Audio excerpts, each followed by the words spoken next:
Donc, bonjour à tous, bienvenue sur cette conférence L'influence de l'observateur dans le monde de l'entreprise, organisée avec le Cercle des leaders quantiques. On a prévu de passer une petite heure, voire une grosse heure ensemble.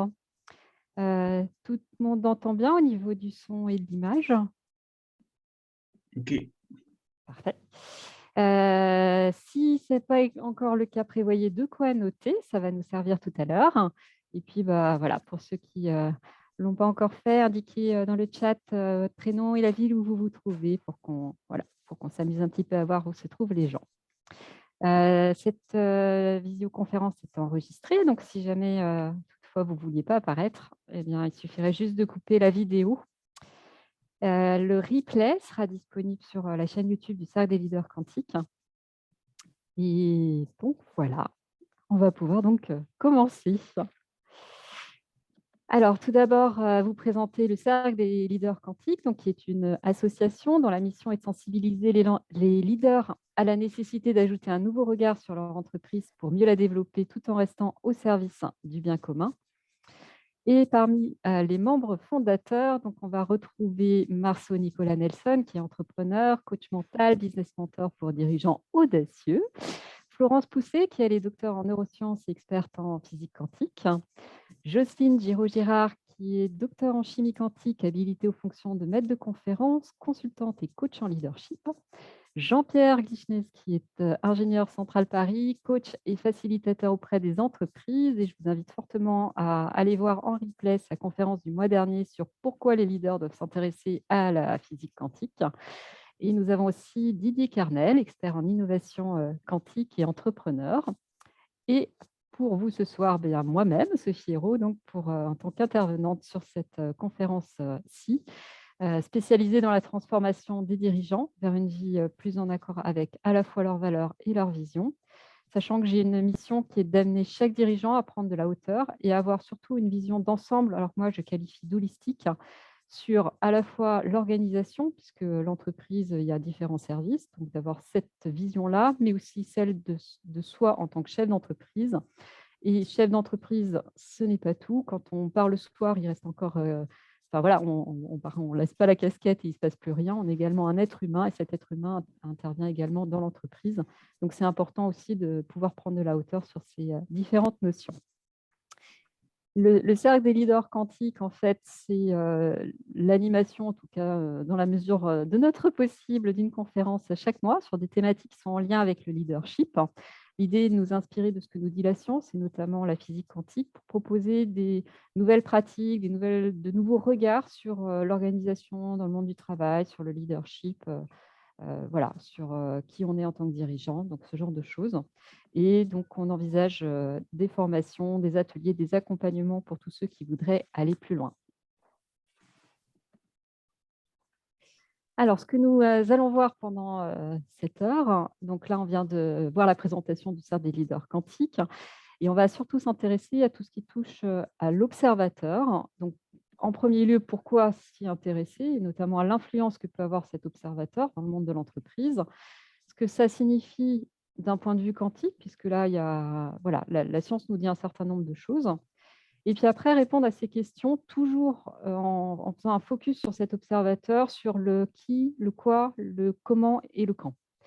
Et suivra derrière, sur plutôt la deuxième partie de cette conférence, une mise en pratique avec un petit exercice.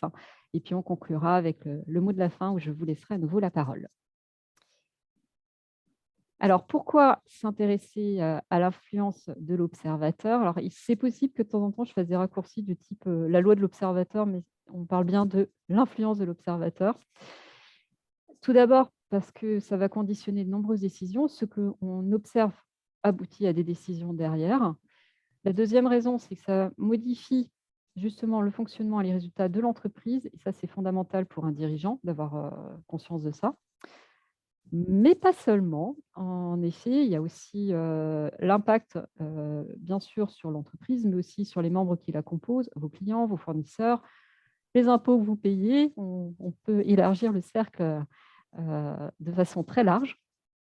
Et enfin, le fait qu'il y ait une influence et que ça impacte un certain nombre de choses, ça implique donc de grandes responsabilités pour le décideur. Alors maintenant, passons aux questions, les fameuses questions. L'influence d'un point de vue quantique. La première chose, en fait, sur ce que dit le quantique, c'est qu'on va passer d'un ensemble d'états dits superposés. Moi, je vais employer, et ça m'appartient, un vocabulaire un peu spécifique que je vais nommer champ des possibles, qui, pour moi, parle un peu plus, enfin, parle à un plus grand nombre de personnes que enfin, ensemble d'états superposés. Et en tout cas, cet ensemble d'états superposés, donc ce champ des possibles, à partir du moment où ça va être observé, va se passer à un état dit réduit. Donc, ça va prendre forme dans notre réalité. Ça va devenir tangible. Et donc, par rapport à ça, je trouvais qu'en fait, Maud Ankawa, dans son livre Respire, nous a fait une belle description en fait, de ce principe scientifique. Elle l'a expliqué de cette façon en disant: la science s'intéresse de près à l'impact des ondes sur la matière. Rappelons quand même que tout ce qui est quantique concerne l'infiniment petit, le microscopique. Et donc là, elle fait référence aux expériences des fentes de Young en mécanique quantique et elle nous dit que la science, justement, a constaté que dès que nous observons un possible contenu dans l'onde, alors une particule de matière comme un électron, ou si on parle de la lumière comme un photon, va se matérialiser là où s'est portée notre attention. Et tant que l'onde n'est pas observée, elle demeure onde, donc elle reste un champ de possible, et elle ne se transforme pas en particule. Autrement dit, toujours selon Maud Ankawa, sans observateur, il n'y a pas d'état solide. Donc voilà une autre façon de formuler les choses. Après, voilà, c'est, comme on dit, ce n'est pas forcément une scientifique, donc, mais j'ai trouvé cette vision-là intéressante. La deuxième chose à savoir d'un point de vue quantique, c'est que dès lors qu'il y a observation, il va y avoir une perturbation de l'état des objets quantiques. C'est-à-dire qu'on ne peut pas mesurer ces fameux états d'objets quantiques sans les perturber fondamentalement. Et pour ça, il y a eu notamment une expérience avec l'unité de Zurich sur la sécurité des transmissions de fibres optiques. En fait, il y a eu des données qui transitaient par des fibres optiques qui différaient de l'entrée et de la sortie. Et en fait, ce qui faisait qu'elles différaient à un instant T, c'est à chaque fois qu'elles étaient observées. Et dans ce cadre-là, on dit qu'elles sont corrompues, que les données sont corrompues. Et donc, ça nous intéresse au niveau de tout ce qui est lié à la cybersécurité. Donc voilà, ça c'est un exemple, un champ d'application. Là, j'ai tapé le high level. Après, je vais redescendre à des choses beaucoup plus basiques, beaucoup plus terre à terre et de bon sens. Mais voilà, c'est pour donner des exemples pratiques de ce que l'on peut observer issu de ces lois. Une petite dernière, c'est ce qui s'appelle la réduction des états quantiques, toujours lié à l'observation. C'est-à-dire qu'à partir du moment où on a observé quelque chose, cette première observation ou première mesure fige les résultats qu'on va observer par la suite. Ce que vous avez observé une fois, si vous regardez la même chose, ça ne changera pas. Ça restera tel que ça a été observé à cet instant-là. Donc voilà, ce sont les trois principales informations scientifiques que je trouvais intéressantes de rappeler ici. Alors maintenant, on va passer à la question donc, plus focus sur l'observateur et la toute première question donc, du qui. Et voilà, je vous ai mis les définitions issues du Larousse. Ils sont toutes relativement intéressantes. Donc on va les passer en revue. La première définition qui est donnée, c'est une personne qui regarde et qui assiste à quelque chose en spectateur. Et donc là, si je devais moi qualifier ça, je dirais que c'est un observateur passif. Donc on a vraiment un spectateur, il est là, il regarde et c'est tout. La deuxième définition, elle diffère un petit peu. L'observateur devient une personne dont la mission est de regarder le déroulement de certains événements, mais afin d'en rendre compte. Et donc là, ça change la posture de l'observateur, puisque là, il est volontaire et il va devenir actif. Il va faire quelque chose de ce qu'il observe. La troisième définition, c'est une personne qui participe à une assemblée, à une commission, une réunion, peu importe, mais sans droit d'intervenir dans le débat ni de voter. Et là, on a encore une autre posture de l'observateur qui, lui, est là, qui observe de façon volontaire, mais il est passif par contrainte. Et là, dans le monde de l'entreprise, on peut déjà voir qu'il y a des personnes qui se situent sur les niveaux 1, les niveaux 2, les niveaux 3. Ça peut être la même dans des contextes différents. Et donc, je livre déjà cette première question sans forcément y répondre parce que ça dépend vraiment de chacun. C'est dans quel contexte vous pourriez rattacher ces différentes définitions. Il en reste donc deux autres qui paraissaient intéressantes aussi. C'est la 4, l'individu considéré sous le rapport de la position qu'il occupe dans l'espace et des circonstances particulières suivant lesquelles les phénomènes se présentent à lui. Donc là, il est à un endroit et parce qu'il est à cet endroit, il devient observateur. Donc quelque part, c'est un observateur observé. puisqu'il est identifié pour sa place. Et la dernière définition que je trouve aussi intéressante, puisque là, on est sur la notion de personne qui accomplit ce qui lui est prescrit, pardon, ce qui lui est prescrit par une règle. Et donc, comment dire, l'exemple, c'est un observateur scrupuleux des règlements.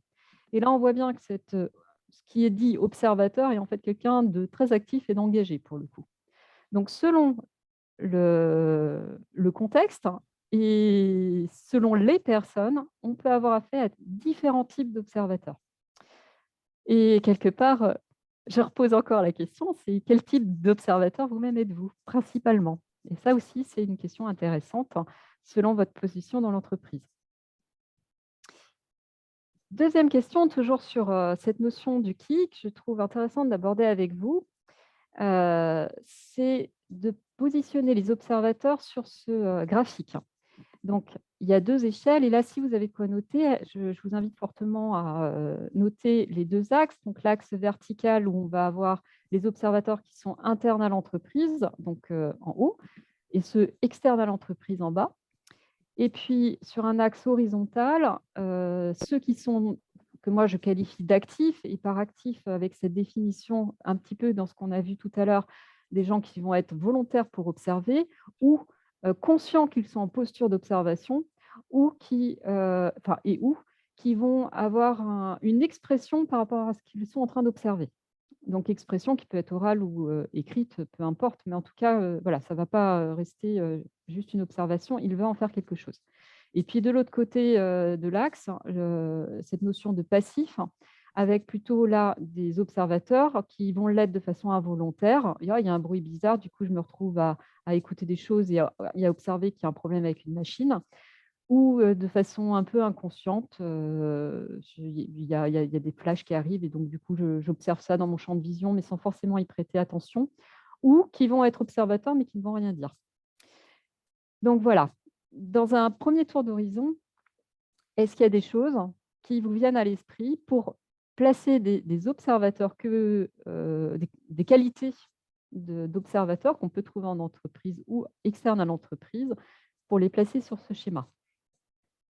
Alors peut-être que vous pouvez me faire un premier retour. Est-ce qu'il vous vient des noms? Alors si je devais en citer un, par exemple, en tant que dirigeant ou leader, on sait déjà que vous êtes interne à l'entreprise, donc vous allez plutôt être en haut du graphique, hein.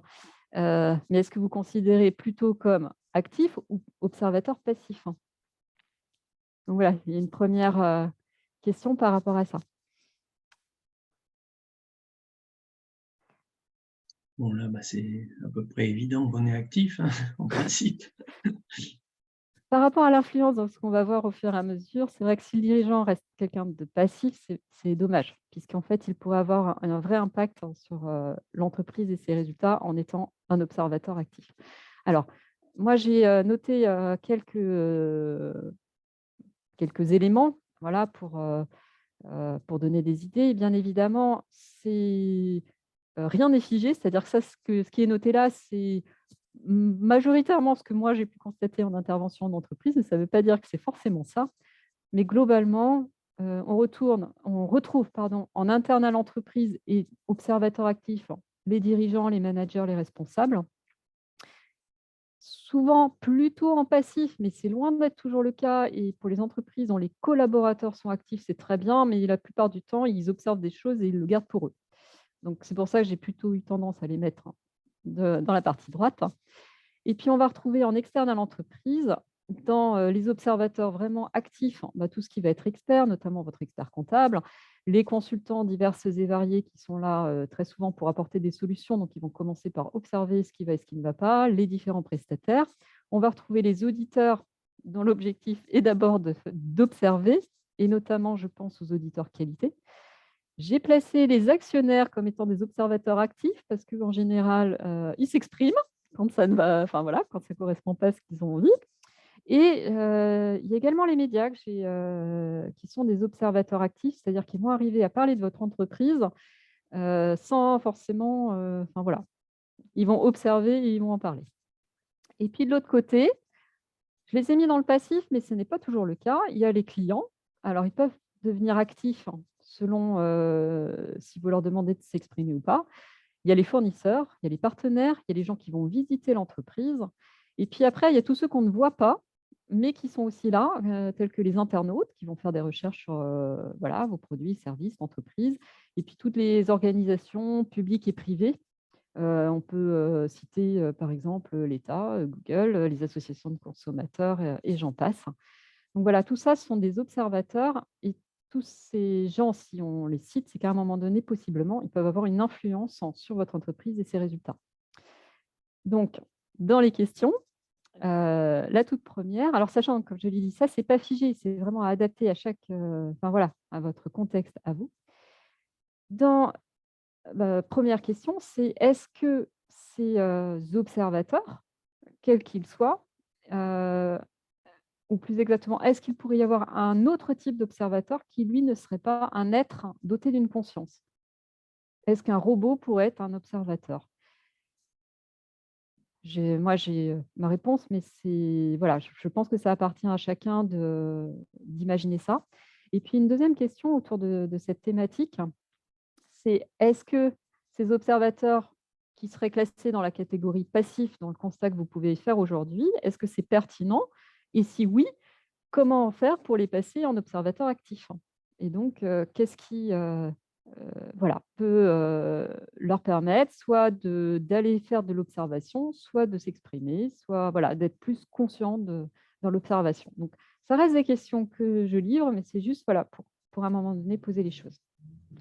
Alors toujours pour répondre à cette question «qui?», je, pardon, pas qui, mais quoi, on va, pouvoir aller chercher aussi ce sur quoi, l'observateur porte son attention et donc qu'est-ce qu'il observe? Je les ai classés en 2 grosses catégories. Une première catégorie plutôt d'éléments externes à l'entreprise. Même si ce qu'on peut appeler l'environnement, il y a aussi des choses qui sont internes, hein. Ça, on va retrouver des bureaux, le fait qu'il y ait de l'ordre ou pas dans les bureaux, la déco et cetera. Mais globalement, on va aussi être sur, où est-ce que se trouve, votre entreprise, quels sont est-ce qu'il y a des accès, est-ce qu'il y a des restaurants? Tout ça, ça va être observé. Il y a aussi tout ce qui va être risque inhérent à l'activité et là, c'est, vraiment spécifique à chaque entreprise, puisque, par exemple, une entreprise, qui va être, société du bâtiment ne va pas observer, les mêmes choses et porter son attention sur les mêmes risques qu'une, entreprise, une société informatique, par exemple. Et puis, il va y avoir, tout ce qui va être de type facteur externe sur lesquels un bon chef d'entreprise va faire de la veille, parmi lesquels on va retrouver les lois, les règlements. Mais vous avez aussi, c'est ce qu'on a vu tout à l'heure, les retours clients, de façon à ce que ça devienne des observateurs actifs. Les fournisseurs en faisant de la veille sur, les concurrents également. Tout ce qui va être lié à la politique, voilà, ce qui va nous sortir, les risques macro, les risques sanitaires et j'en passe. Et puis de, l'autre côté, donc là, on a parlé des éléments plutôt externes, mais on va aussi avoir des choses qui vont être plutôt internes à l'entreprise, qui vont être aussi l'objet d'observation, comme l'organisation du travail et les process. Donc principalement comment travaille l'entreprise. Là, on va retrouver, beaucoup d'auditeurs, et de prestataires qui vont observer ça. Les produits et services qui vont être observés également, donc que ce soit leur qualité, la quantité, l'usage, la finalité, l'utilité, ça, il va y avoir des choses qui vont porter dessus. Et puis on va voir, là plus précisément pour le dirigeant, tout ce qui est de l'ordre des indicateurs et des tableaux de bord. Donc on va mettre l'accent sur des ratios, des éléments vraiment, chiffrés qui vont permettre d'avoir une observation différente de l'entreprise. Ayant dit tout ça, il y a quand même un élément qui en fait est le plus observé, encore plus que tout ça, me semble-t-il. Et justement, est-ce que vous savez lequel, de qui ou de quoi je veux parler? Est-ce qu'éventuellement vous avez, heu, une idée?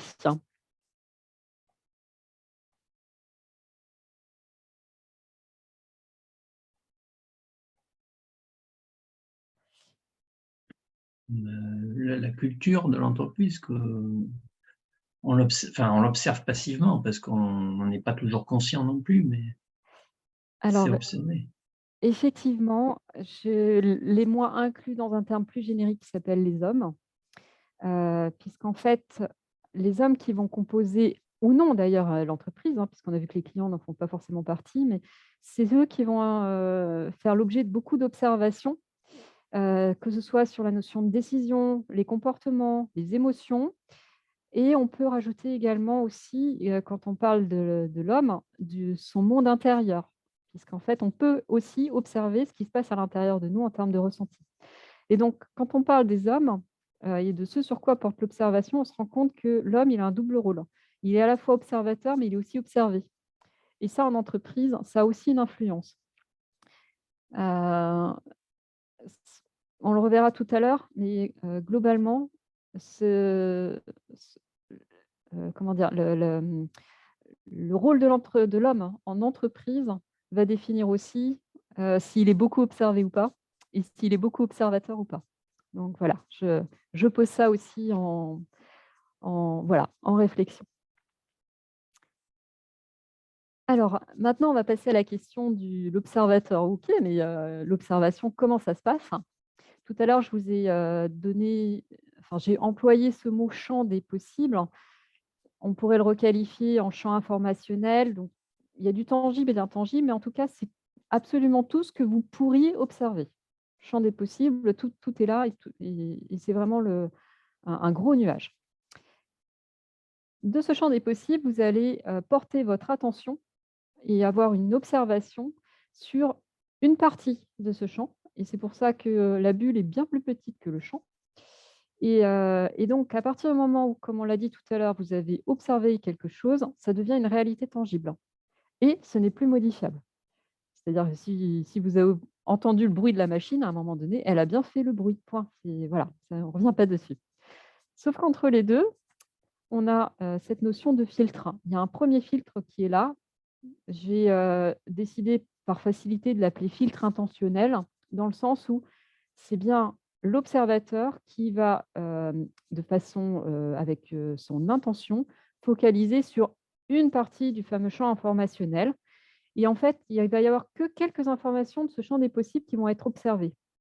Et pourquoi on fonctionne comme ça? C'est tout simplement pour des raisons d'efficacité, parce que si on pouvait vraiment tout observer, notre cerveau, il deviendrait, surchargé d'informations et notamment, on n'entend pas notre cœur battre, ça se fait très bien tout seul et pourtant, si on se recentre et qu'on se bouche les oreilles, on voit bien que le bruit est là quand même.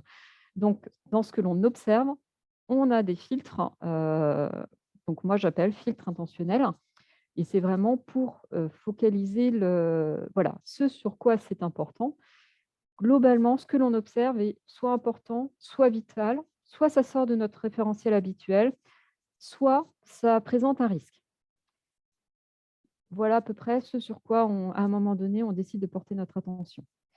Et pour exemple, je voulais vous parler d'une vidéo, moi, que j'avais trouvée, fabuleuse. Vous avez peut-être déjà vu. C'est cette vidéo des basketteurs. Donc on vous indique, avant de lancer la vidéo, qu'il va y avoir 2 équipes de basketteurs et qu'il faut que vous comptiez le nombre de passes qui vont se faire avec le ballon. La vidéo dure une vingtaine, une trentaine de secondes et à la fin des 30 secondes, on vous demande combien les basketteurs ont fait des passes. Alors généralement, ils en ont fait 15, ils en ont fait 13. On est très content d'avoir le numéro, enfin le score. Et deuxième question, c'est qui a vu le gorille? Et là, souvent, la plupart des gens tombent des nues parce que dans la vidéo, il y a effectivement un personnage déguisé en gorille qui apparaît, qui danse, qui sort de l'écran et les gens concentrés et focalisés sur les dribbles faits par les basketteurs ne le voient pas dans leur champ de vision, en fait. Sauf à la deuxième vidéo, bien sûr, où là, on repasse la même vidéo et là, ah bah oui, il y avait un gorille. Mais par contre, on ne sait plus combien il y avait de dribbles. Donc, c'est vraiment ce filtre dit intentionnel, c'est ça. C'est le fait de faire un choix, une sélection sur ce que l'on va observer. Et lorsque l'on prend des indicateurs, c'est aussi une partie de ce qui est observable. Donc, une autre question qui peut se poser, c'est est-ce que les indicateurs que j'ai choisi de suivre sont pertinents? Puisque du coup, je ne vais pas en observer d'autres. Une fois qu'on a, porté notre attention et porté l'observation, on va en fait avoir une perception. La perception, c'est toutes les informations que notre conscient il est en capacité de capter lorsqu'il fait l'observation. Et là encore, il y a un nouveau filtre que moi j'ai appelé filtres sensoriels et matériels. Alors matériel, c'est parce qu'il y a des gens comme moi qui ont des lunettes et il suffit qu'elles soient un petit peu sales ou pas adaptées à la vue pour qu'en fait on n'arrive pas à lire le truc qui est écrit sur le papier. Donc forcément, on peut observer attentivement, mais la perception sera faussée. Et puis bien évidemment, tous les filtres dits, toutes les perceptions sensorielles, donc on va retrouver la vue, l'ouïe, l'odorat, le goût, le toucher. Heu et là, il faut savoir aussi que de façon consciente, nous sommes capables de nous intéresser qu'à 7, plus ou moins 2 sources d'informations. Donc de toute façon, même là, on a encore réduit, voilà, la bulle, issue du champ des possibles, elle est encore plus petite parce que notre façon de capter l'information, elle est sensorielle et ce fait que ce soit sensoriel fait que, ben, on est aussi limité. J'ai noté en fait, il nous est impossible d'avoir une représentation de la réalité qui soit suffisamment fiable pour être assimilable à la dite réalité. Autrement dit, il y a autant de points de vue que d'individus et bah, malheureusement, de toute façon, ce que l'on perçoit n'est pas la réalité. C'est une partie, mais ce n'est pas la réalité et je reviens, vous avez vu, il y avait radar là, un petit truc de thermomètre sur, ce filtre, sur cette notion du choix des outils. Et sur le fait que, bah, selon ce que vous allez, observer, vous allez avoir dans soit des indicateurs, soit cette notion de questionnaire. Est-ce que vous choisissez de faire parler les gens ou vous leur posez juste des questions ouvertes, fermées?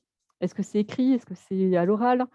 Heu, est-ce que c'est un stagiaire qui arrive avec un livre blanc et du coup vous lui laissez, de quoi prendre ses premières observations à blanc, pour avoir une trace? Mais en tout cas, voilà, tout ça, ça reste des filtres et avec ce choix des outils aussi fait qu'on ne va pas percevoir les choses de la même manière. Ça, c'est l'observation pure. Après, le sujet de cette conférence, c'est aussi de parler de l'influence de cette observation. Et c'est là, justement, dans cette question du comment qu'on comprend un peu mieux ce qui se passe. De la perception qu'on a eue des choses observées, on va en faire une analyse et une interprétation qui elle-même va passer dans un filtre. On en est au troisième, donc ça commence à faire beaucoup de filtres par rapport à notre champ des possibles de départ. Et là, je vais appeler plutôt ce filtre-là un filtre personnel. Mais en tout cas, il va possiblement déformer l'information, je vais dire factuelle, qui a été observée.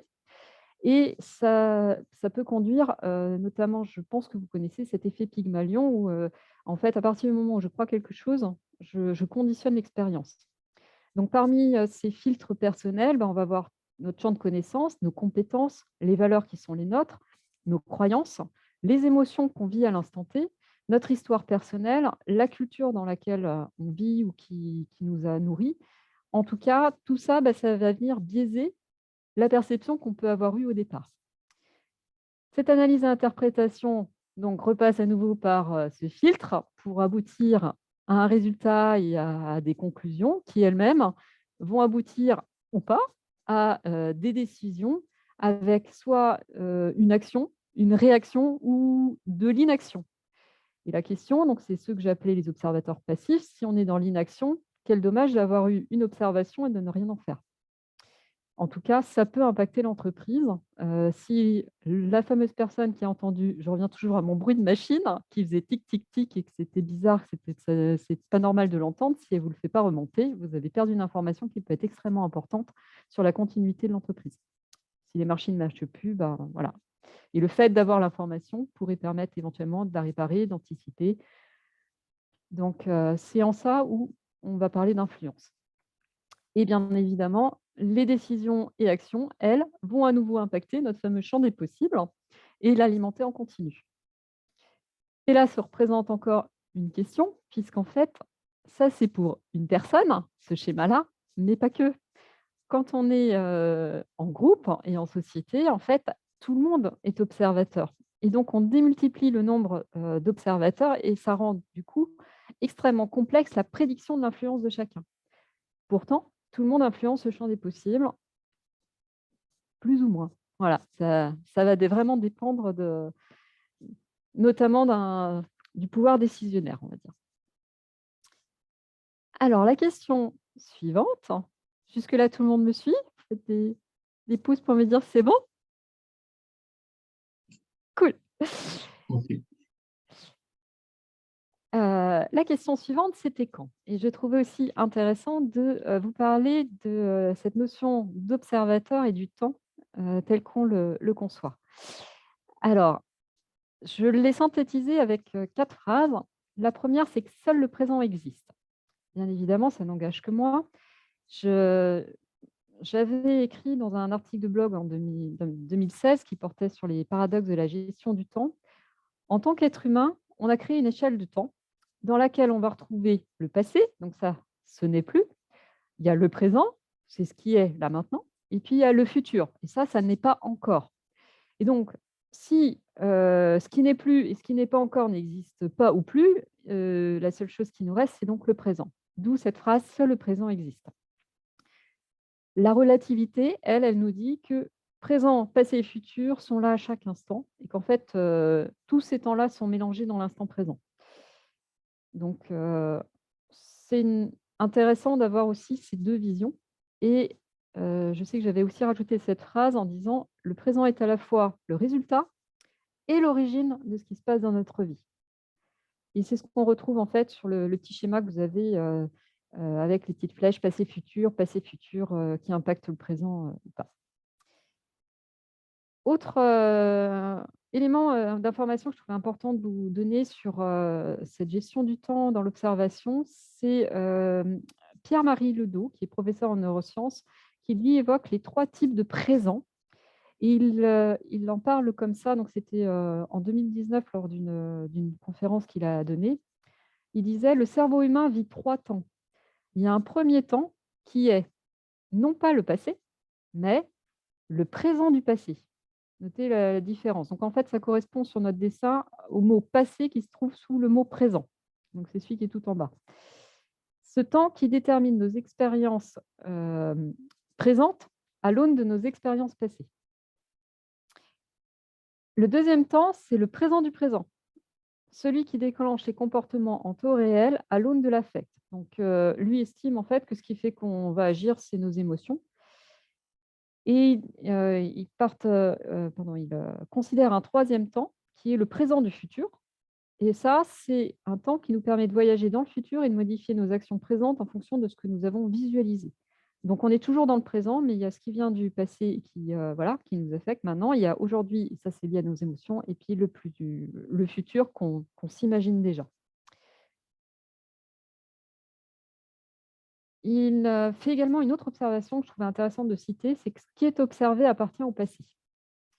Autrement dit, lui le dit comme ça: «L'épanouissement résulte d'un savant équilibre entre la perception d'une information, le temps qu'on met à la traiter et le passage à l'action». Si on résume, ça veut dire que vous observez, le temps de traiter l'information de ce que vous avez observé fait que c'est déjà du passé et on ne peut plus considérer que ça correspond à la réalité de l'instant présent. Enfin, une dernière notion également intéressante, hein, c'est que le futur a plus d'impact sur le présent que le passé. Et là, on s'en rend bien compte par rapport à tout ce qui a été dit. Et là, à nouveau, je refais un extrait de ce fameux article de blog paru en 2016 que j'avais écrit, où j'avais noté: «Beaucoup disent que le passé détermine le présent. Or, les neurosciences ont prouvé que le futur impacte plus le présent que les expériences passées». Et donc, pour avoir, partant de tous ces éléments, une influence sur ce qui se passe maintenant, présentement, Heu, voilà, sur le présent. Ça veut dire que ce qui est pertinent d'observer, c'est le futur et c'est la raison pour laquelle je vous propose, en fait, le petit exercice mis en pratique, justement à suivre. Alors, c'est là où, je vous invite à prendre de quoi noter et donc on va, faire un petit exercice de, visualisation en partant du principe, qu'on va aller imaginer l'entreprise idéale en 2035. Volontairement, je choisis une date éloignée. Si 2035, ça vous paraît encore trop près, on peut prendre 2050. L'idée, c'est que, dans le champ des possibles, on va aller explorer, heu, un instant de ce futur qui sera waouh, qui nous fait rêver, voilà, qui nous donne vraiment envie. Alors cet, outil qui s'appelle donc les niveaux, la montée des niveaux logiques, nous vient de Robert Dilts et L'idée, c'est d'aller aborder la visualisation en séquençant, en fait, enfin, ou plutôt en focalisant sur certains éléments bien spécifiques que l'on va observer. Alors, tout démarre avec, on va se projeter dans un instant du futur, donc 2035. Et là, vous allez donc, comme je vous l'ai dit tout à l'heure, explorer dans tous les possibles, tout ce champ des possibles, celui qui vous fait le plus rêver. Et donc, quelle va être votre entreprise idéale? Alors, entreprise soit au sens d'entreprise, de structure juridique, organisation, soit au sens de projet, peu importe, ça peut être aussi quelque chose qui vous tient vraiment à cœur. Mais en tout cas, voilà, d'imaginer, on est en 2035 et c'est fait, et c'est waouh. Une fois que vous y êtes, vous partez du principe que c'est un peu de la réalité virtuelle, on est immergé dedans, vous y êtes là maintenant et donc pour chaque niveau, vous allez, noter tout ce qui vous vient à l'esprit, tout ce que vous pouvez observer. La première thématique, ça s'appelle l'environnement. Donc là, il s'agit en fait de noter dans ce temps du futur qui, en fait, que l'on vit comme si on était maintenant, tout ce que vous pouvez observer comme décor. Quel est le contexte? Où est-ce que vous vous situez? Heu, à quel moment? Il y a peut-être une période spécifique dans l'année, où se passe cette scène. Donc voilà, tout ce qui est, lié à l'environnement. Donc je vous invite à le noter. Je vous propose de prendre une petite minute, voilà, juste pour, rester, Heu, voilà, de bien vous immerger dedans et de voir uniquement ce niveau-là.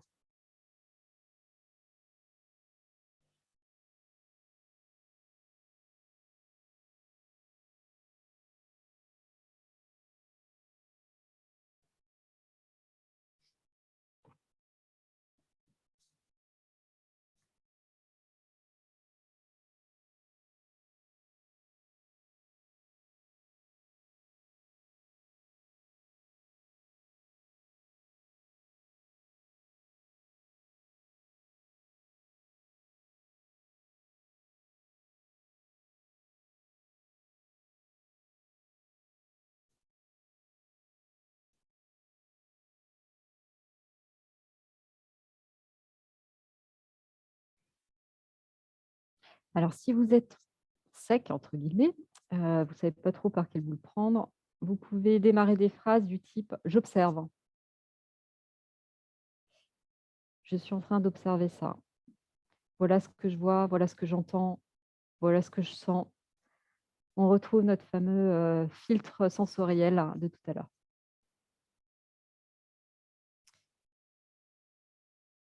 Alors, c'est un petit peu rapide. L'avantage, c'est qu'il y a un replay, donc vous aurez la possibilité sur le replay de faire pause pour vraiment prendre le temps d'explorer chaque niveau avec le temps vraiment dont vous avez besoin.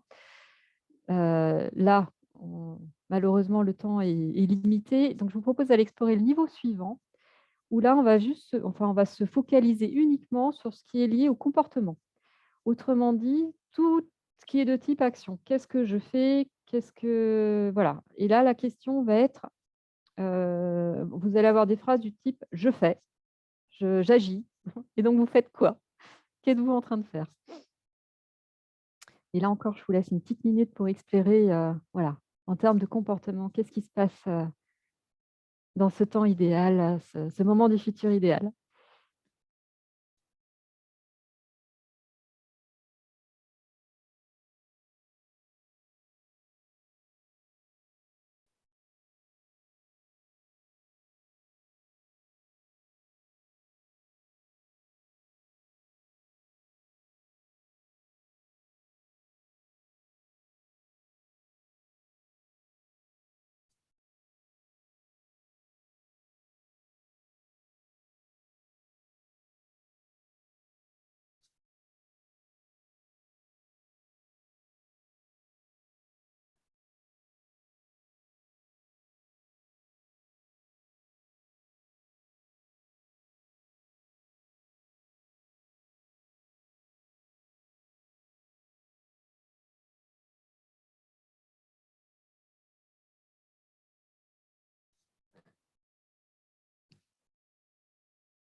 Alors là, à nouveau, je vous propose d'aller explorer encore un nouveau niveau.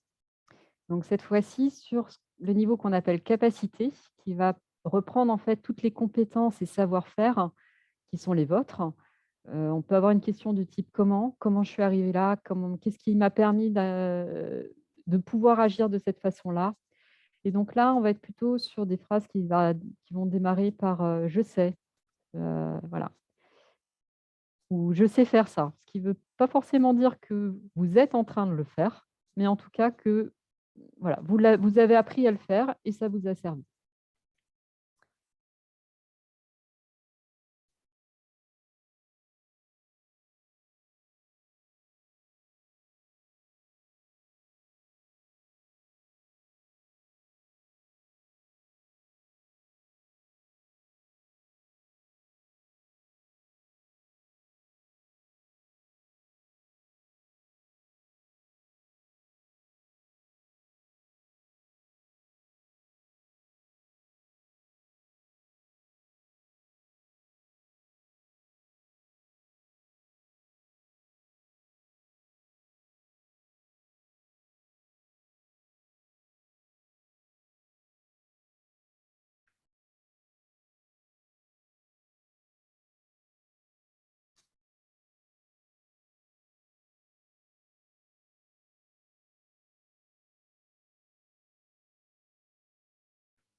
Je vous propose d'aller encore explorer un niveau encore au-dessus qui, lui, va s'appeler, croyances et valeurs, hein. Donc là, c'est lié vraiment aux représentations mentales que l'on peut avoir.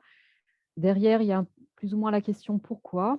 On va surtout, trouver des phrases, du type: «Je crois», heu heu, «Qu'est-ce qui est important pour moi?». Donc voilà, c'est vraiment les questions que vous devez vous poser, dans cet, instant du futur. Qu'est-ce qui, est important pour moi à ce moment-là? Et quelles sont mes croyances à ce moment-là?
Je vous propose d'aller voir le niveau encore au-dessus. Donc plus ça va, plus vous voyez qu'on recentre vers des choses qui sont plus, intérieures, donc une observation plus, oui, intérieure. Donc le niveau suivant s'appelle identité. Là, on peut presque parler de notre ADN. Qui, sommes-nous? Et donc on va avoir des, questions plutôt du type, enfin en tout cas des phrases qui vont démarrer avec «je suis».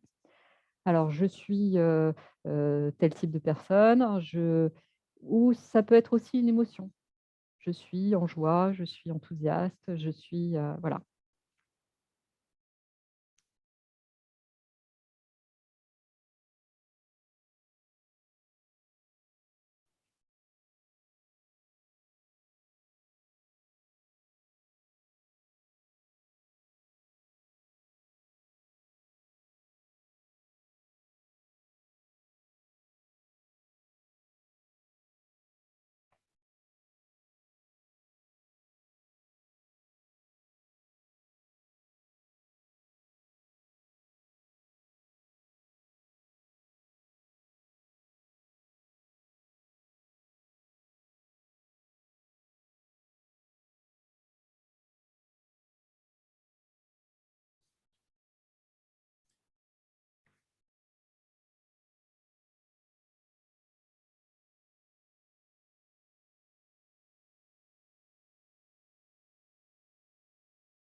Alors, pour finir, le dernier niveau, qui est souvent celui qui pose le plus de difficultés pour beaucoup de gens, c'est celui du sens, hein, de la mission.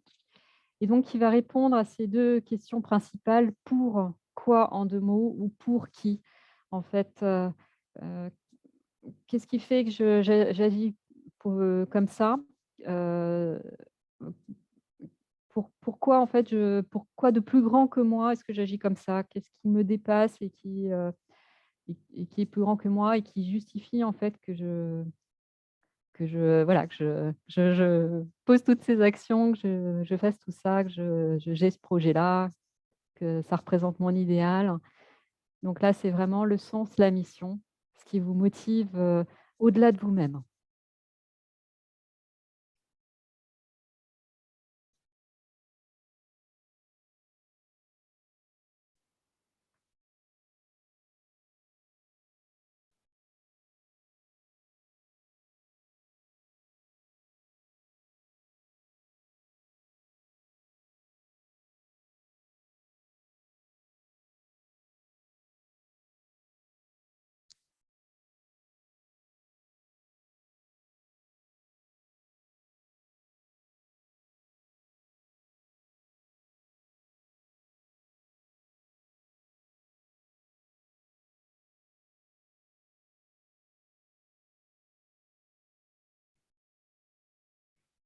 Là, d'une certaine manière, la phrase, s'il devait y avoir un début de phrase, ce serait: «Je fais tout ça pour».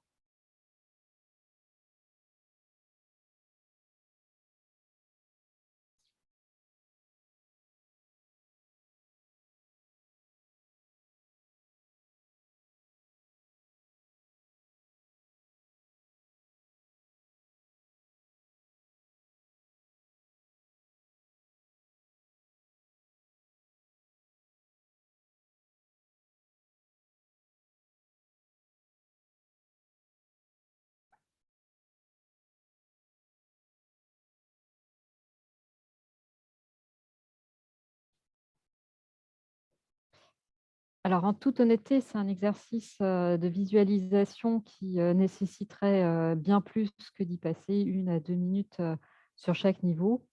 Le L'exercice, si on veut aller, jusqu'au bout, on crée ce qu'on appelle les ancrages, c'est-à-dire on prend des petits papiers, on note dessus environnement, comportement et cetera et on se crée comme des barreaux d'échelle sur lesquels on va venir marcher pour, faire ce qu'on appelle les ancrages spatiaux. Dans la programmation neurolinguistique, c'est vraiment pour, Heu, vraiment, heu, pouvoir accentuer les effets de la visualisation.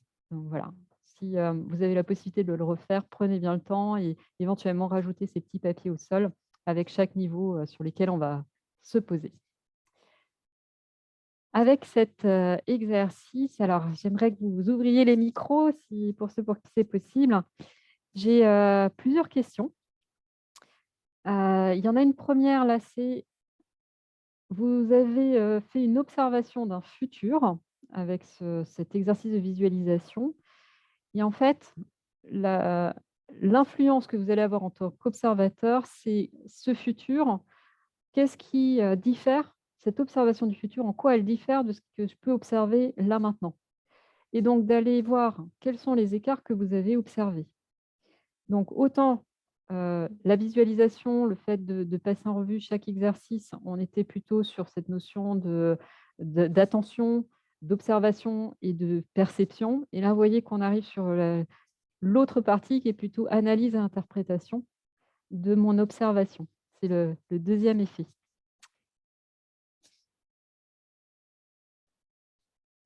Donc là, est-ce que déjà, premièrement, est-ce que vous avez constaté beaucoup d'écarts? Et puis, l'idée là, ça je vous laisserai le faire, hors conférence, donc sur un temps, de repos ou en tout cas heu, comment appeler ça? Un temps de pause pour vous-même. C'est ces écarts, comment je les traduis en actions?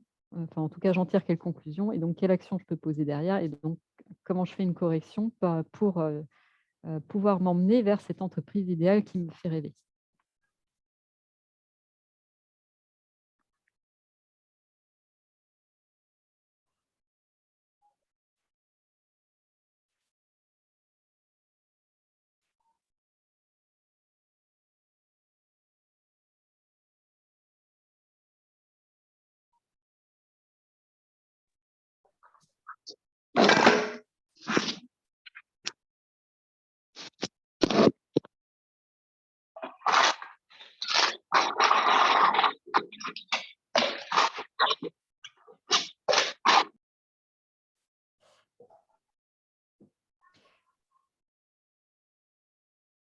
Alors, c'est là où voilà, j'aimerais bien vous entendre.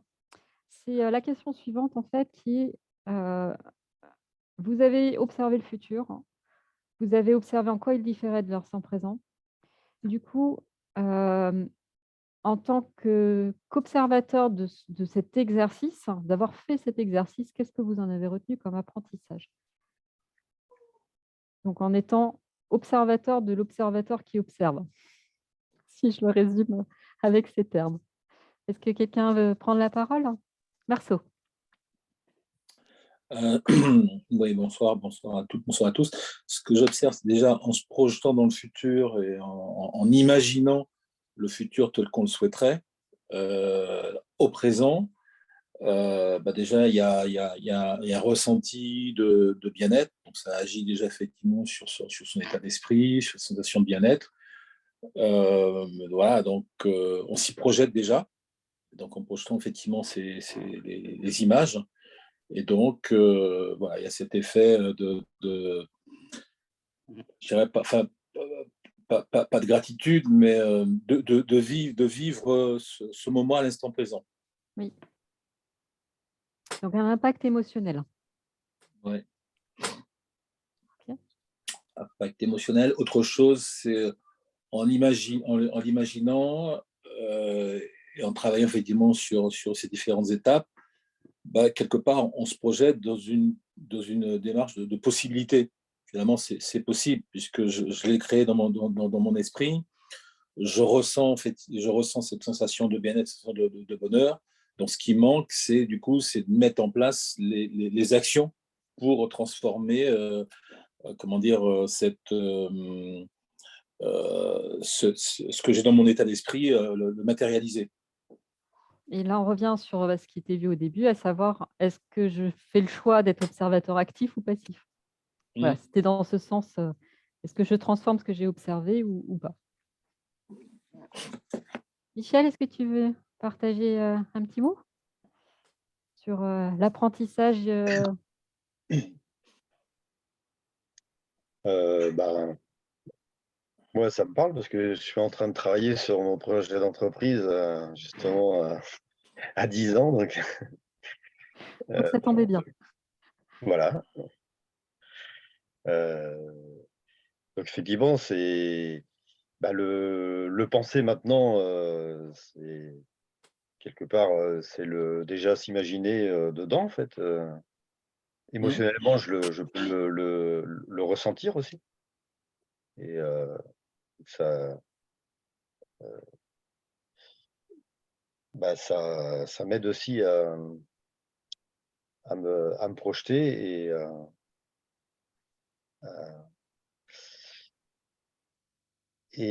bah, à mettre en place après ce qu'il y a besoin de mettre en place pour y arriver, en fait. Mmh. Il y a ce que moi je souhaite et puis, bah, après, il y a l'équipe, en fait, derrière, donc c'est, comment, je je conduis le projet et comment je veux dire, j'embarque, tout le monde dans le projet, pour y arriver, en fait. Je donne envie aux de de comment? De participer au projet, de co-construire le projet. Eh beh, écoute, merci, d'avoir partagé. Jean-Pierre, est-ce que toi tu Oui, veux oui, moi, cet exercice, en tant que, justement, si j'observe, comme tu disais, moi-même en train de faire l'exercice, je m'aperçois de la difficulté, en fait. C'est-à-dire que j'ai du mal, personnellement, à visualiser ce futur.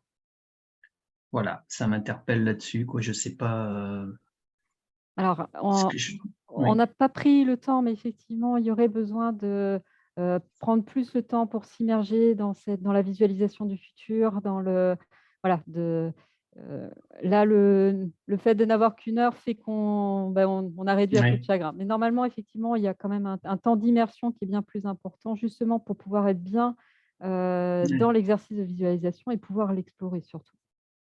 Ok, merci. Alors, souvent, il y a une autre question qui arrive derrière tout ça. Il y a euh, qu'est-ce que vous apprenez du fait d'un exercice d'observation tel que celui-ci? Il y a tout ce que vous avez dit, mais il y a aussi le fait que, est-ce que c'est quelque chose d'important ou pas? Est-ce que ça nécessite de prendre du temps pour ça ou pas?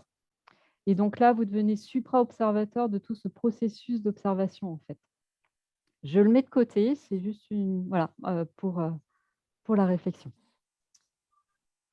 On arrive à la fin, ça fait 1 heure qu'on est ensemble. Et ça passe vite. Je vais Moi, j'ai arrêter bien aimé le l'exercice. oui, pardon, euh, oui. j'ai bien aimé l'exercice, Sophie.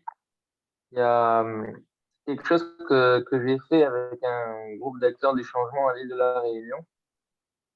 Euh, je pense que ça peut être assez redoutable si c'est fait à un niveau personnel, mais à un niveau collectif, ça devient beaucoup plus difficile Alors ça de dépend, rassembler les intentions. Euh, ça dépend. Et en fait, pour le dirigeant, justement, c'est dans le niveau le plus haut qui est le sens et la vision, la mission, c'est d'arriver à fédérer autour de cet aspect-là. Parce qu'à partir du moment où tout le monde va dans le même sens, Mm. le reste, en fait, va se décliner. Ouais, mais ça, moi, j'ai remarqué hein, de l'expérience vécue. C'est un idéal, mais il me semble que c'est pas la réalité. C'est-à-dire que chaque fois que j'ai vu les gens vouloir le mettre en mode collectif, euh, c'est comme si la ligne de vie personnelle des gens avait leur propre direction, que la volonté qu'on voulait donner à ces lignes de vie était, était par essence erronée ou illusoire. Et ça donne des résultats tels que, par exemple, sur 24 mois de projet avec 300 personnes, euh, il y a zéro action qui ont émergé, quoi, zéro graine. Alors, Euh, il y a quand même et des quand il y a outils quelque qui chose qui existent, hein. émerge, ça va souvent être de l'initiative d'un individu qui va prendre le dessus sur les autres. Oui, je l'entends. Ça, En fait, c'est ce que j'ai remarqué dans l'expérience que j'ai vécue. Et du coup, je sais pas si ça se généralise ou si c'est un cas particulier. Mais il semblerait que le fait de vouloir quelque chose en soi est un processus qui peut être assez pernicieux. À ce titre, j'avais lu ce que disait Gustave Le Bon là-dessus, sur la psychologie des foules notamment. Et, euh, et il disait qu'un individu, en modulant sa propre pensée, euh, peut changer certes un peu le cours de son destin. Dans les grands événements de sa vie, les grandes maladies de sa vie, il peut peut-être pas changer, mais rendre le difficile plus agréable, il peut. Euh, un individu qui voudrait changer une tendance globale ou collective, c'est de l'ordre de l'impossible, à moins d'être un sage ou un être vraiment éveillé. moi, je sens un côté pessimiste, moi qui me correspond pas. Alors du coup, je voudrais remettre un peu de mon optimisme. J'espère que voilà. En réponse à ça, il y a plusieurs choses. Il y a déjà ça va beaucoup dépendre de l'organisation de l'entreprise et de l'état d'esprit du dirigeant. Là, on est quand même, enfin, la conférence était focus sur l'influence de l'observateur dans le monde de l'entreprise. Donc, c'est pour ça que je refais un centrage par rapport à ça. Et notamment, il y a des organisations du travail qui peuvent se faire avec des choses comme l'holacratie, où là, on va partir de la raison d'être, sur laquelle tout le monde est d'accord. Et en fait, après, chaque euh, pôle, etc., on reviendra toujours à la raison d'être. Et c'est ça qui fait qu'il y aura des actions de mener. Il faut que ça corresponde. Et l'initiative va être donnée, puisqu'en fait, on n'a pas une fonction, mais un rôle. Et derrière le rôle, il y a des responsabilités. Donc ça, c'est un exemple parmi d'autres, mais qui font que ça rend un peu plus possible le fait d'aller justement vers une raison d'être collective, réellement collective. Après, il y a tout plein d'autres choses possibles à mettre en place, mais voilà, c'est un exemple parmi d'autres. Et pour revenir à l'histoire de « on ne peut pas influencer », alors je contrebalance sur des expériences dont j'ai entendu parler. Une première où en fait les gens étaient, enfin un groupe de personnes était face à une sorte de mur où en fait il y avait une balle qui partait d'en haut et comme il y avait des pointes mises sur le mur, ça faisait un peu comme c'est pas le billard, c'est les flippers. La boule en fait, elle percutait les pointes qui dépassaient et du coup elle terminait en bas du mur dans un trou. Il y avait une dizaine de trous et avec des points. Et en fait, le fait que si les personnes pensent à rien de particulier, on a une statistique moyenne. Les boules vont se mettre un peu partout. Mais si on demande aux personnes de se focaliser sur le fait que ces boules qui descendent du mur arrivent à certains endroits, il se trouve que statistiquement, proportionnellement, par rapport à ce qui se passe si on ne fait rien, les boules se retrouvent principalement dirigées vers ces endroits-là. Et donc, quelque part, la pensée influence l'observation aussi. Donc ça, c'est une expérience parmi d'autres. Et puis après, il y a toutes celles qu'on peut entendre qui tournent autour de la prière. Donc là, on rentre sur un domaine spirituel, donc on peut être d'accord ou pas. Mais quelque part, on va être sur des phénomènes, je pense, un peu similaires. Donc, moi, je reste optimiste, voilà. Et puis parce que ça fait du bien au moral aussi, de dire que même avec un petit groupe de personnes, on peut changer le monde. Ça ne se fait pas du jour au lendemain, mais c'est quelque chose de possible. En tout cas, à partir du moment où on l'imagine, je pense que c'est possible. Alors, est-ce que changer le monde avec un petit groupe de personnes est possible? Je sais pas, parce que ça prend, il y a encore quand même, comment dire, je vais trouver le mot, l'inconscient collectif qui est à prendre en compte. Néanmoins, par contre, qu'un petit groupe puisse, en tout cas temporairement, influencer sur certaines tendances ou sur un état d'esprit général. Il y a des expériences qui ont été menées par des groupes d'intention. Vous pouvez aller là-dessus. Il y a Lynn McTaggart, qui est une journaliste scientifique américaine, qui a écrit sur le sujet, sur le pouvoir de l'intention, c'est le groupe de l'intention. C'est ce qu'on appelle, tu parlais tout à l'heure dans la partie religion, ce qu'on appelle la prière. Des groupes de personnes qui se mettent, on voit c'est également en méditation transcendantale, à émettre une intention de manière groupée. Ça peut effectivement avoir un effet par la pensée, d'agir sur une situation ou sur une personne, ou voire même sur des exemples qui étaient constatés, réduction du taux de violence pendant une certaine durée dans un pays. Donc ça, c'est une probabilité. Après, pour rejoindre ce que dit, je ne sais plus, je ne vois pas bien le nom, Bill B. Lillard Deleuze, excusez-moi si j'accroche un peu. Là également, il y a Phil Guillemont. Voilà, il y a Phil Guillemont qui a écrit là-dessus sur à la fois comment dire, la capacité individuellement à changer effectivement son monde intérieur, à changer son propre regard. Et par ce biais-là, de pouvoir également agir sur des groupes de personnes, mais à condition effectivement ce groupe de personnes soit dans le même état d'esprit que nous. Et c'est pour ça que j'ai dit tout à l'heure de prendre en compte comment dire, l'inconscient collectif. C'est-à-dire que si l'ensemble de l'inconscient collectif a une vision totalement différente, totalement étrangère à la vôtre. Donc là, effectivement, il devient difficile tout seul d'influencer l'ensemble de l'inconscient collectif. Par contre, en travaillant sur soi, puis voilà, et en créant des petits groupes, on peut peut-être à un moment réussir effectivement à faire basculer cette intention collective, et donc, par conséquent, par effet, je dirais, d'escalade, à pouvoir contribuer effectivement à un changement du monde.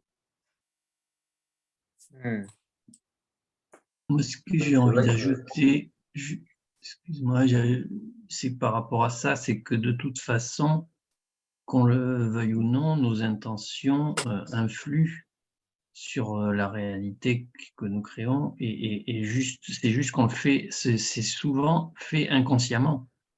Et là, il s'agit juste de rajouter de la conscience, en fait. Mais c'est un process qui existe de toute façon, même inconsciemment. Enfin, voilà, il disait, il y a par exemple Philippe Guillemont qui explique bien ça, c'est pas le seul scientifique à expliquer ce lien qu'il peut y avoir entre l'intention et la réalité, quoi, du monde matériel. Et par rapport à l'expérience dont tu parlais, Sophie, il y en a par exemple une autre qui a été menée par en thèse de médecine, je ne sais plus le nom, qui avait mis un poussin à sa naissance près d'un robot, en suivant un robot. Donc pour le poussin, le robot, c'était un peu comme sa mère. Ouais. Et du coup, on s'est aperçu qu'en mettant le poussin au bord d'une surface, le robot qui était programmé pour aller de façon aléatoire dans toutes les directions, en fait, se rapprochait du poussin, ce qui semble montrer donc l'influence de l'intention du poussin qui est de se rapprocher du robot, influerait sur l'aléatoire du robot. Alors ça paraît complètement fou, mais voilà, c'est une expérience qui a été faite. Tout à fait, Pour moi, il y a comme quand on a parlé de la prière tout à l'heure et du pouvoir de l'intention, et il me semble qu'il y a une confusion entre la prière et la pensée. La pensée, si on la dirige vers un but, certes, elle peut changer quelque chose, c'est son but, il y a une intention derrière, alors que la prière vise un au-delà de la pensée, une transcendance. Et on a très souvent tendance à confondre la prière avec le psychisme. Le psychisme est très puissant, le psychisme d'un humain. On réunit 100 personnes et puis on utilise leur psychisme pour faire quelque chose. Il y a des essais qui ont été faits, des expériences qui ont été faites. Et ce psychisme va créer des choses sur une certaine durée, avec une certaine intensité, mais ça n'a aucun lien avec la transcendance. Ce qui est transcendant, ce qui est au-delà de la pensée, et parfois même sans quelqu'un qui veut quelque chose. Et je pense que c'est là l'observateur passif. L'observateur passif qui ne touche pas à la destinée ou aux lignes de vie qu'il voit sous son regard. C'est le Bouddha qui va dire à l'esclave, vis ta vie d'esclave, parce que c'est ça ta pratique spirituelle. Et où il va faire son discours devant son propre peuple réduit en esclavage, mais sans se faire éclater la révolte pour qu'ils reprennent leur ancienne place de roi, de reine et de noble. De dire, vous avez fait des choses par le passé, vous êtes en train de le payer, soyez patient. Et il le dit à son propre fils. C'est le Christ qui va dire, porte ta croix. Il dit pas, suis-moi, tout ira bien et le monde sera meilleur. Il dit, tu portes ta croix et tu me suis. C'est-à-dire, ce qui va t'arriver, ça t'arrivera. La maladie, la mort, la vieillesse, ça t'arrivera, mais tu me suis. Et il me semble que j'ai essayé de beaucoup utiliser ces phénomènes-là de pensée pour pouvoir générer des choses positives dans les entreprises, chez les gens, la coopération, tout ça. Mais l'inconscient collectif que citait Nicolas Nelson, c'est quelque chose de si puissant que même un être éveillé, avec tout un groupement, même avec 1000 personnes qui le suivent, il y a des moments où certaines personnalités spirituelles, véritablement spirituelles, avec plusieurs milliers de disciples, de condisciples, avec des pratiques psychiques très intenses, ne pouvaient pas changer le cours des choses, le cours d'une guerre, les guerres de succession, les tueries qui se faisaient. ils pouvaient changer le cours un peu, comme dirait Gustave Le Bon l'exprime très très bien dans son livre La psychologie des foules. Ils peuvent en rediriger un peu la direction, mais dans la globalité, ça se passera comme ça doit se passer en fait. Et par contre, ce qui est gagné à ce moment-là, quand il y a une connexion à la transcendance, c'est quelques individus qui pourront rejoindre un peu comme Philippe Clement, ce groupe d'individus qui tout à coup ont vu il y a quelque chose au-delà. Il y a un truc au-delà de la physique, il y a quelque chose de métaphysique. Je pense que c'est ça dont témoigne Philippe Clement. Il était physicien, et tout à coup, il devient un physicien un peu hors des clous, on va dire. Il dit, mais il y a un au-delà. Alors que les autres disent non, il n'y a que de l'ordre de ça. Alors, on va devoir arriver à la conclusion. Et du coup, je suis désolée parce que c'est vrai que c'est un sujet passionnant. Et en même temps, on sortait un petit peu de la thématique de départ qui était de rester dans le monde de l'entreprise.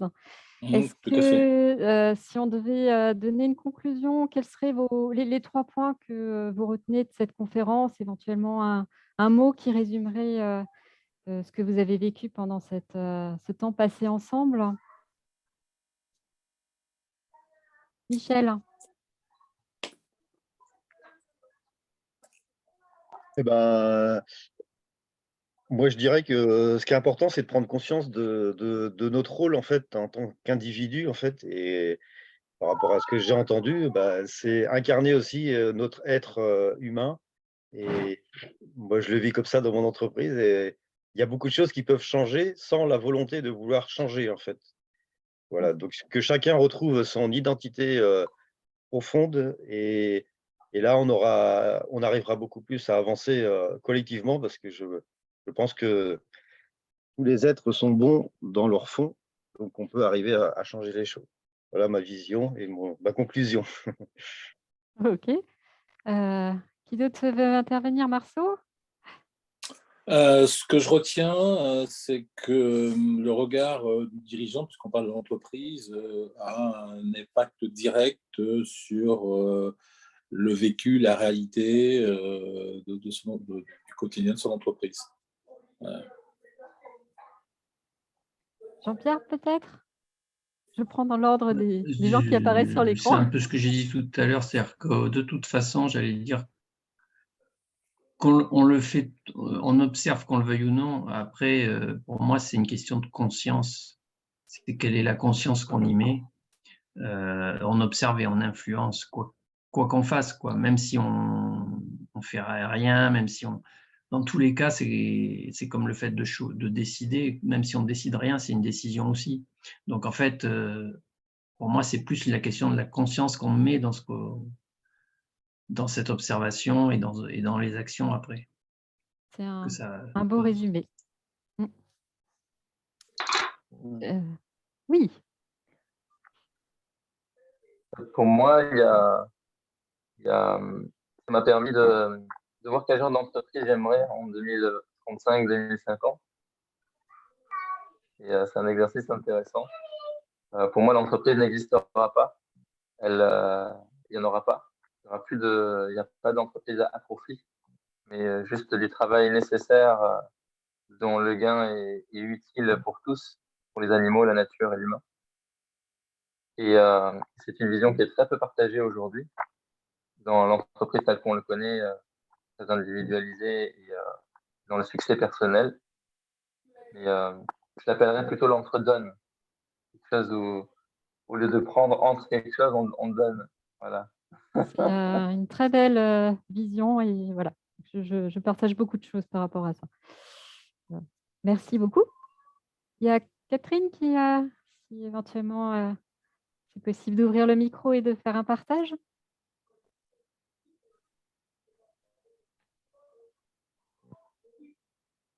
Oui, écoutez, moi j'ai pris la vidéo en route parce que j'ai pas la conférence en route.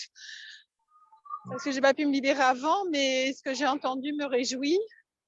Je travaille moi-même sur la raison d'être. Et donc, je pense qu'en effet, tout passe par nous d'abord, quoi. Si on n'est pas aligné avec soi-même, je vois pas comment on peut être aligné avec le monde. C'est le dernier niveau des niveaux logiques, mais c'est vrai que c'est le plus important finalement. Tout part de là, en fait. Oui, ce suivi conditionne Tout à tous les fait. autres. Je partage pleinement cet avis. Merci beaucoup, Catherine. Jocelyne? Merci. Et c'est tellement difficile de le faire entendre en entreprise. Et je suis Catherine Frade parce que j'ai pas mis mon nom parce que j'ai mis, vous entendez les klaxons, là je suis dehors. Je dois absolument aller chercher des médicaments avant que ça ferme. Et voilà, donc je travaille là-dessus déjà. Donc je serais ravie de rester en contact avec le groupe. Eh ben, avec grand plaisir. Merci, Catherine. Au revoir. Jocelyne? Oui, je pense qu'effectivement, pour l'entreprise, il faut absolument qu'on sache pourquoi est-ce qu'on fait des choses et surtout ce qui nous tient à cœur. Parce que des difficultés, on en a à travers la vie, à des hauts et des bas. Et quand on est dans un bas, il faut absolument se rappeler pourquoi est-ce qu'on est là, pourquoi est-ce qu'on fait les choses. D'une part. Après, entraîner les gens avec soi, quand on a une entreprise et puis notamment un patron, hein, c'est pas évident. On a parlé d'intelligence collective, on a parlé de, c'est Marceau qui a dit tout à l'heure, de l'inconscient collectif. Et je pense que surtout au départ, quand on commence une entreprise, il faut amener tous ces inconscients avec nous.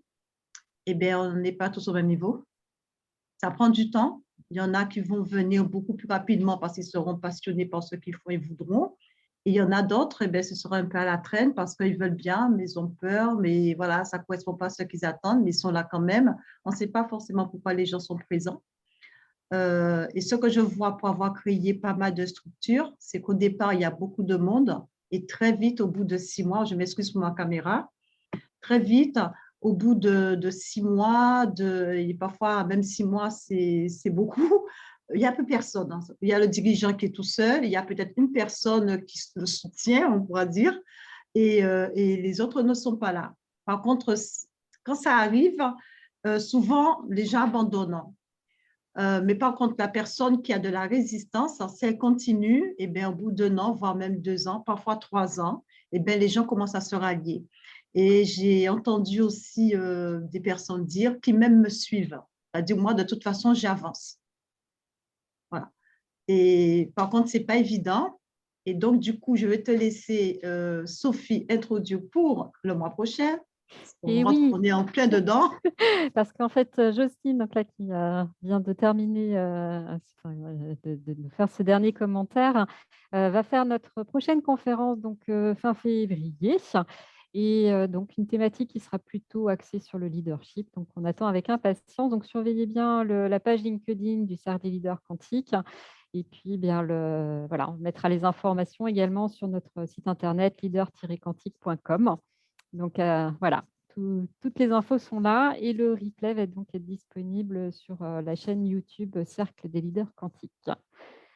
Eh bien, merci beaucoup. On a dépassé, j'en suis désolée. Et en même temps, très heureuse d'avoir passé tout ce temps avec vous parce que c'était vraiment très riche. Et, merci beaucoup d'avoir fait tous ces partages. Et puis, j'espère que vous serez de nouveau présents et nombreux pour la conférence donc, de février avec Jocelyne. Merci encore. Merci beaucoup, Sophie. Sophie. Merci. Au revoir. Merci. Au revoir. Super.